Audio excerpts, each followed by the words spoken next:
A child and a pregnant woman are among the survivors of Friday's earthquake in Myanmar who have been rescued from the rubble as search and rescue efforts continue. The death toll so far stands at more than 2,000 people, but that number comes from the ruling military junta, which has a history of suppressing the scale of disasters.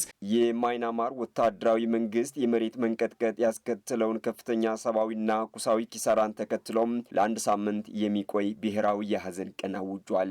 የአሜሪካን ጂኦሎጂካል ሰርቬይ ባሳወቀውና በሬክተር ስኬል 7.7 የተመዘገበ ከባድ የመሬት መንቀጥቀጥ ባስተናገደችው ማይናማር ይህ ዘገባ እስከተጠናቀረበት ጊዜ ድረስ የሟቾች አሃዝ 2000 ሲሻገር ከ4000 በላይ የሚሆኑት ጉዳት አስተናግዷል መባሉም ተሰምቷል። አሁንም ግን ቁጥራቸው በውል ያልታወቁ ሰዎች የደረሱበት አልታወቀም። በጎረቤቷ ታይላንድም በባንኮክ አካባቢ በተከስተው የመሬት መንቀጥቀጥ 20 የሚሆኑ ሰዎች መሞታቸውም እየተነገረ ነው።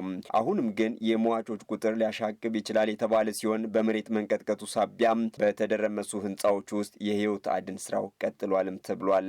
የከባድ ማሽነሪዎች አለመኖር የነፍስ አድን ስራውን ፈታኝ አድርጎታል የተባለ ሲሆን የሙቀት መጠኑ 40 ዲግሪ ሴልሺየስ በሆነበት አካባቢ ሰዎች የነፍስ አድን ስራ እየሰሩ ነው ተብሏል። የመሬት መንቀጥቀጡ ለ4 ዓመታት በዘለቀው የእርስ በርስ ጦርነት ውስጥ በምትገኘው ማይናማር ውስብስብ ቀውስ ሊያስከትል እንደሚችልም የተባበሩት መንግስታት ድርጅት አሳውቋል። በሰሜን ምዕራብ ማይናማር ሳጊንግ ከተማ በተከሰተው የመሬት መንቀጥቀጥ በሀገሪቱ ላይ ከፍተኛ ጉዳት ማድረሱም እየተነገረ ነው። የማይናማር ዓለም አቀፍ የነፍስ አድን ኮሚቴ ፕሮግራም ምክትል ዳይሬክተር ሎራን ኤሌሬ በ6 የሀገሪቱ ክልሎች የአስቸኳይ ጊዜ አዋጅ መታወጁን አሳውቋል።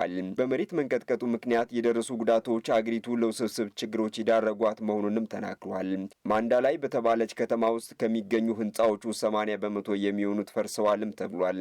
የሀገሪቱ ወታደራዊ መሪዎች ከደረሰው ከባድ አደጋ በኋላ ለዓለም አቀፉ ማህበረሰብ የእርዳታ ጥሪ አቅርበዋል።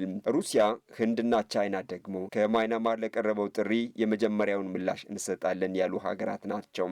ሩሲያ፣ ህንድና የአውሮፓ ህብረት በቀዳሚነት ሰብአዊ ድጋፉን ሲያደርሱ ቻይና የነፍስ አድን ቡድን አባላትን ወደ ማይናማር ልካለች። አሜሪካው ፕሬዝደንት ዶናልድ ትራምፕም ስለሚቀርበው ሰብአዊ ድጋፍ ዙሪያ ከወታደራዊ መሪዎች ጋር መነጋገራቸውን አሳውቀዋል።